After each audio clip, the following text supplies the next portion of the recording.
তো ভাই আমাদের ডক্টর মোহাম্মদ ইউনূস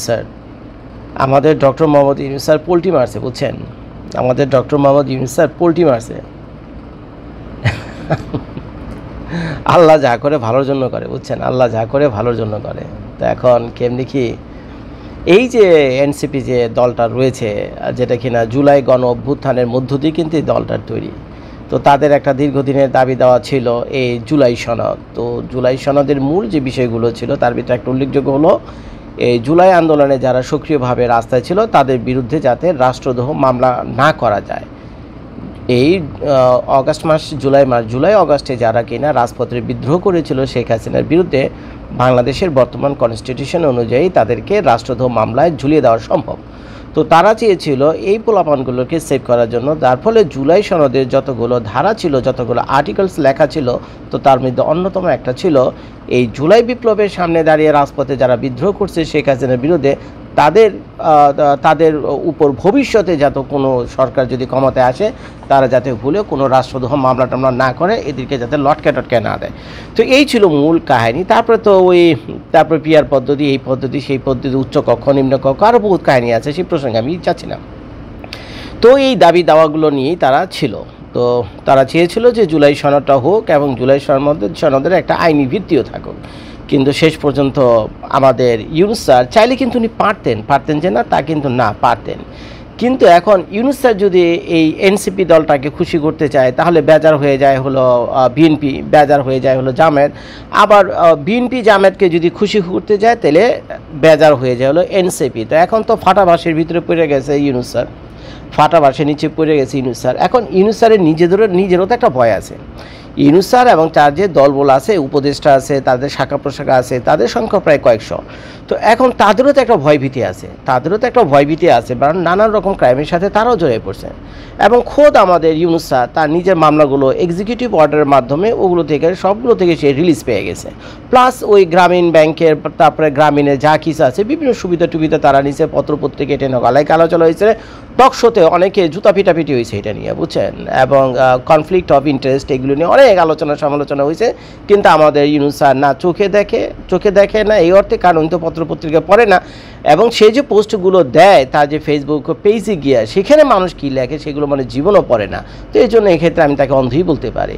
আর কানে শুনে না এর অর্থ হলো যে এই যে চারদিকে এত সমালোচনা হয় তারা নিয়ে, এই যে কনফ্লিক্ট অফ ইন্টারেস্ট, রাষ্ট্রপ্রধানের পদে থেকে বিভিন্ন সুবিধা দেওয়া, এটা অত্যন্ত লজ্জার একটা ব্যাপার, অত্যন্ত দৃষ্টিকটু একটা বিষয়, বুঝছেন? তো এগুলো মানুষ এগুলো নিয়ে আলোচনা করে, এগুলো কানেও সে শুনে না। তো তার যেটা ভালো মনে করছে সে সেগুলো করছে। তারপরে মনে করেন 14 মাসে এবার হলো 15 বার বিদেশ সফর। ইউনূস স্যারের 14 মাসে 15 বার বিদেশ সফর। তো এইটা নিয়ে ভাই আমরা কম চিৎকার চেঁচামেচি করিনি, বুঝছেন?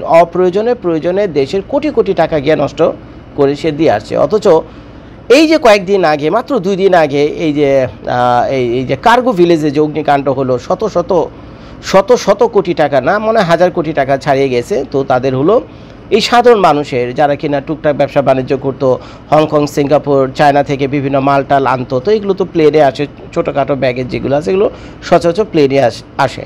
তো এগুলো এনে সেখানে রাখা হতো। এগুলো সবই হলো মধ্যবিত্তের ব্যবসা বাণিজ্য, বুঝছেন? এগুলো সবই কম বেশি মধ্যবিত্তের ব্যবসা বাণিজ্য, যারা টুকটাক এটা করে 2টা ডাল ভাত খাইতো।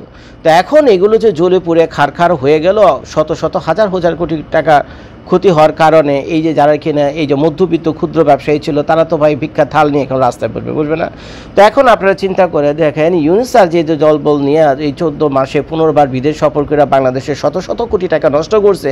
তো চাইলে তো এই টাকাগুলো ওই আকামে ব্যয় না কইরা কিছুদিন আগে একটা আকাম করে এসে গিয়ে ইটালিতে, ইটালির যে প্রধানমন্ত্রী বলেন, প্রেসিডেন্ট না প্রাইম মিনিস্টার ইটালির, একটু কমেন্ট করে জানেন তো। তো যাই হোক, একটা সুন্দরী মহিলা আছে, এটুকু অন্তত আমি জানি। তো সেই সুন্দরী মহিলা তার সাথে দেখা পর্যন্ত করেনি। উনি যে দেশেই যায় সরকার প্রধান তার সাথে দেখা করে না, কত লজ্জার একটা ব্যাপার। উনি বিভিন্ন এনজিও প্রোগ্রামে গিয়ে পুরস্কার নিয়ে আসে, সাথে বিশাল 100-200 লোকের বিশাল বহর নিয়ে যায়। বাংলাদেশে শত কোটি টাকা প্রত্যেকটা ট্রিপে নষ্ট হয়। তা আজকে যদি এই আকামগুলো না করে ইউনূস স্যার যদি এই যে বড় ধরনের একটা বিপদ ঘটলো কার্গো ভিলেজে গিয়ে, তো সেই মধ্যবিত্ত পরিবারগুলোর ভিত্তিতে পয়সা করিগুলো দিতে পারতো, কিছু সাহায্য সহযোগিতা করতে পারতো, একটা উজ্জ্বল দৃষ্টান্ত হয়ে থাকতো বাংলাদেশের ইতিহাসে। আমরাই সবাই বাহবা দিতাম, একের পর এক ভিডিও করতাম।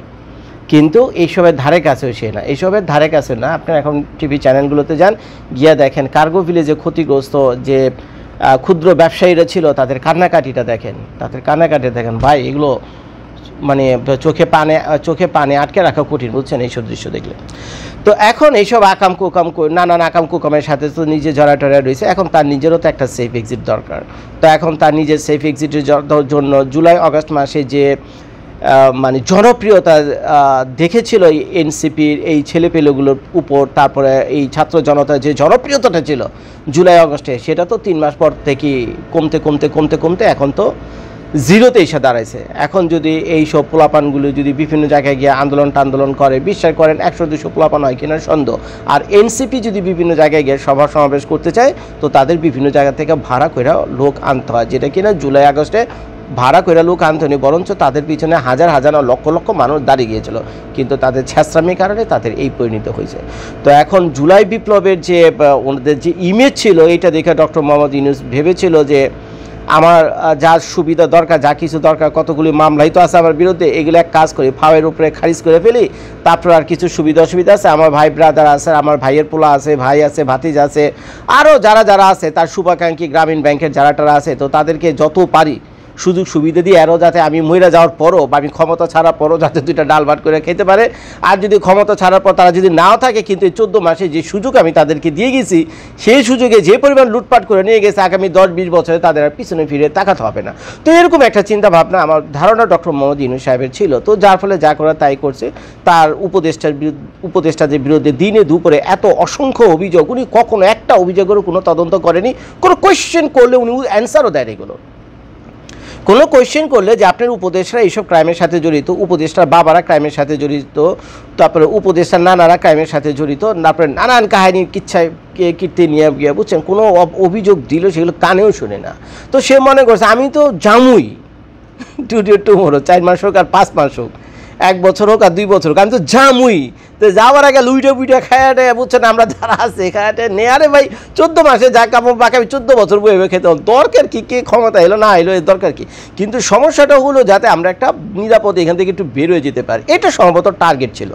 তো যার ফলে সে প্রথম জুলাই বিপ্লবের সময় যে ছাত্রদের যে ইমেজ ছিল, সেই ছাত্রদের ইমেজকে করে সে ছাত্রদের কান পড়া দিয়েছে, তোমরা এক কাজ করো, একটা রাজনৈতিক দল গঠন করো, আওয়ামী লীগ তো নাই, মাঠ খালি, তো তোমাদের আর এই ইলেকশনে জিতে পার্লামেন্টে এসে সরকার গঠন করতে তোমাদের ঠেকায় কি, জলদি করে দল গঠন করো।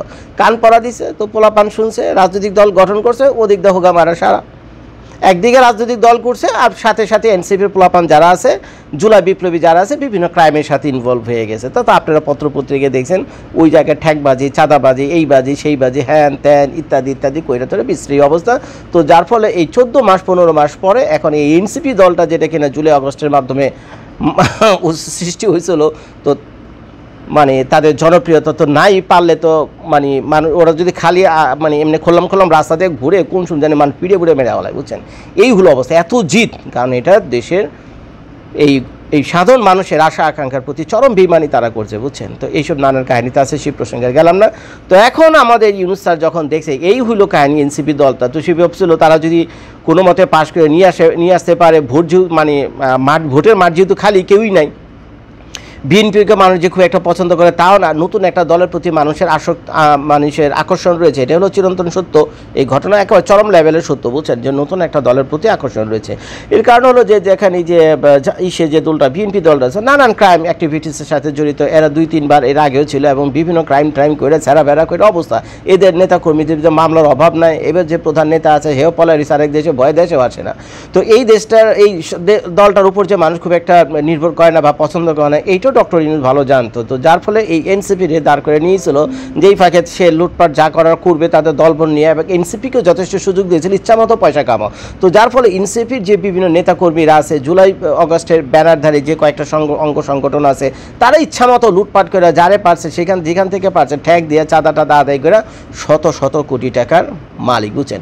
তো এখন ডক্টর মোহাম্মদ ইউনূস ভাবছিল তো এমনি চলবে, এরা তো এমনি ফকিনি লেভেল থেকে নেতা টেতা হয়েছে, আর যদি পয়সা টয়সা থাকে তাহলে মনে আরও উপর লেভেলের নেতা টেতা হবে, তো নির্বাচনে তাদের জয় আর কি ঠেকায়। তো এদিক দিয়ে যে মানুষের জনসমর্থন হারিয়ে ফেলবে এই বেচারা সেটা বুঝতে পারেনি। এখন যখন লাস্টে এই ফেব্রুয়ারি মাসে নির্বাচন দেবে এবং কাহিনী যখন উল্টা হয়েছে, এখন এনসিপি তো কারো পছন্দ করে না, এরা যদি একটা ফেয়ার ইলেকশন হয় একটা সিটও পাবে কিনা সেটাই এখন সন্দেহ হয়ে দেখা দিয়েছে। তো তখন এই সে কেউ কে বাঁচাবে?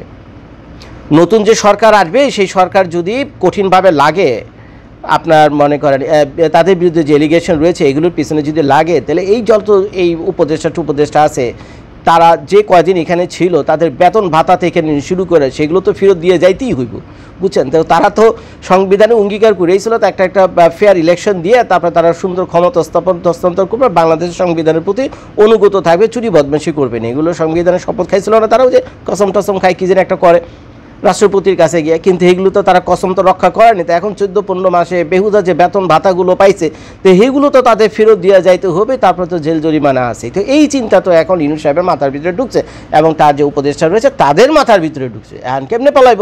তো এখন এনসিপির দিয়ে তারা পালানোর একটা সুযোগ বের করছিল, যদি এনসিপি ক্ষমতায় আসে তো তাদেরই তো কিংস পার্টি, যে বলে না নাকি কিংস পার্টি, তো তাদেরই তো দল এটা, তারা সরাসরি নির্বাচন করে আরেকজনটা দিয়ে করাইছে, মানে তাদেরই প্রত্যক্ষ বা পরোক্ষ সাপোর্টই দলটা দাঁড়াইছে। সেটা তো আপনার বিভিন্ন জায়গায় দেখছেন, যখন এনসিপি যায় তখন সেনাবাহিনী লাইন লেগে যায়। বাংলাদেশ ইতিহাসে দেখছেন সেনাবাহিনীর প্রহরায় গিয়ে বাংলাদেশের বিভিন্ন পলিটিশিয়ানরা গিয়ে বিভিন্ন জায়গায় বক্তৃতা প্রবৃত্তি দেয়। সেফটি সিকিউরিটির জন্য কিছু প্রোটোকল থাকতে পারে, কিন্তু এই সেনাবাহিনীর শত শত হাজার হাজার সশস্ত্র বাহিনী নিয়ে কোন জায়গায় দেখছেন? ইভেন শেখ হাসিনার আমলে এটা হয়নি, যেটা কিনা আমরা এই ইউনূস সাহেবের আমলে দেখলাম। ওই যে আমি আপনাদের সে গোপালগঞ্জের কাহিনী বলতেছি, টুঙ্গিপাড়া গোপালগঞ্জের কাহিনী, সেটা তো দেখছেন আপনারা। তো এখন যেহেতু ভরসা পাচ্ছে না তাদের, এখন এখান থেকে তো বেরোতে হইব, পয়সা টয়সা তো বিভিন্ন জায়গায় সরাইছে, এখন এগুলো তো ভোগ করতে হলে তো দেশ থেকে বেরোতে হইব।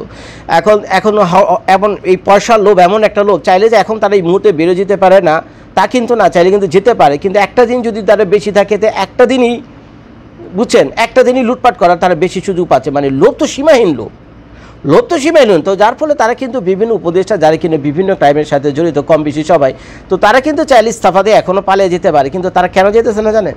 যেতেছে না, যদি আরও 2-4টা মাস থাকে, খারাপ কি, শত শত কোটি টাকা আইতেছে ভাই, এমনি দিতেছে মানুষ, এমনি দিতেছে, তো প্রবলেমটা কি? যাই না, লাস্ট টাইম পর্যন্ত থাকি না, আরেকটু থাকি না, তো দেখতে লাস্ট টাইম পর্যন্ত যাবে, ততক্ষণ তো ইলেকশন চলে আসবে। তো এখন ইলেকশনে পাস করার পর্যন্ত তত তাদের কিন্তু বের হইতে হবে। এর জন্য যে বড় বড় রাজনৈতিক দলগুলো রয়েছে যাদের কিনা পসিবিলিটি রয়েছে, পটেনশিয়ালিটি রয়েছে এই নেক্সট ইলেকশনে পাস করে আপনার ওই গভর্নমেন্টে ফর্ম করা, তো তাদের সাথে গিয়ে তারা এখন যোগাযোগ করতেছে, ভাই একটু ব্যবস্থা করে দেবো না, ব্যবস্থা করে দেবো না, তোমাদের সুযোগ সুবিধা একটু দেবো না ভাই, আমরা ভাই আমাদের নিরাপদে, আমি তো ভাই ফ্রান্সের নাগরিক, আমি কানাডার নাগরিক, আমি আমেরিকার নাগরিক, আমি ব্রিটিশ নাগরিক, আমি অস্ট্রেলিয়ার নাগরিক, কোনো মতে ভাই আমাদের একটু ভাইটা this is called safe exit, তো এগুলো নিয়ে হয়তো জামায়াতের নেতাদের সাথে কথাবার্তা বলছে আর বিএনপি নেতাদের সাথে কথাবার্তা বলছে, এটা তো এখন ওপেন সিক্রেট। এখন এনসিপির তো বেল দিতেছে না কেউ, এনসিপির এটা দিয়েও বেল দিতেছে না, তা এনসিপিকে কার কোনো চান্সই নাই, তার কোনো ইলেকশনে পাশ করে আসা একটা সিট পাওয়ার মতো কোনো চান্স নাই, যদি না অন্যরকম কোনো জোট মোট কী করে না করে এগুলি কইরা যদি কোনো মতে আইতে পারে, কিন্তু জনপ্রিয়তা নিয়ে আসবে এই আশায় ঘুরে বলে এটা হচ্ছে না, হওয়ার কথা না। কারণ এই দলটা নানা রকম ক্রাইমের সাথে যেভাবে জড়িয়ে পড়ছে শুরু থেকে। তো এখন তো ডক্টর মোহাম্মদ ইউনূসের পোল্টি মারা ছাড়া কোনো উপায় নাই, উপায় আছে বলেন? এখন ডক্টর মোহাম্মদ ইউনূসের পোল্টি মারা ছাড়া কোনো উপায় আছে? তো যে এনসিপি দলটা সেই গঠন করছিল, সবাই আমরা শখ করে কিংস পার্টি দিয়েছিলাম, এখন এটি তার শত্রু হয়ে গেছে, তো যার ফলে যে জুলাই সনদে যে ঘোষণাপত্র হইলো, চিন্তা করে দেখেন এই এনসিপি দলটার নামটা পর্যন্ত কেউ মুখ দিয়ে উচ্চারণ পর্যন্ত করেনি, তাদের এতগুলো উপদেষ্টা ছিল এবং স্বয়ং ডক্টর মোহাম্মদ ইউনূস স্যারও সেখানে ছিলেন। তো তারা তো একটাবার বলতে পারতেন যে আমরা এই যে জুলাই সনদে স্বাক্ষর করতেছি, আমাদের খুব মনে কষ্ট, যাদের জন্য এই জুলাই সনদ করলাম সেই পোলাপানগুলো গাল ফুলে রয়েছে, হ্যাঁ এনসিপি পোলাপানটা আসলো না, তবে আমরা কথা দিতেছি তাদেরকে বুঝে শোনা সোনামণি জাদুমণি বলে টেলা তাদেরকে এনে এটা স্বাক্ষর টাক্ষর করবে, বা বিশ্বাস করে নামটা পর্যন্ত কেউ উচ্চারণ করেনি এই 4-5 ঘন্টা যে অনুষ্ঠান হয়েছে সংসদ ভবনের সামনে। তারপরে সেখানে তো কি কিলাকিলি মারামারি জ্বালা পোড়াও সেগুলো তো আপনারা দেখছেন, এই হইল পুরো কাহিনী। তো তার মানে বর্তমানে যে প্রেক্ষাপট রয়েছে এটা দেখে বোঝা যায় পুরো 360 ডিগ্রি পুলটি মারছে, বুঝছেন, পুরো ডিগবাজি মারছে আমাদের ইউনূস সাহেব, পুরো ডিগবাজি মারছে, তাকে তো বাঁচতে হইব। তো কই এনসিপি, কই কি নিজে বাপলে বাপের নাম, কই এনসিপি আর কে কি নিজে বাপলে বাপের নাম। তো যার ফলে এখন এই 360 ডিগ্রি ডিগবাজি দিয়ে ও তো গায়া।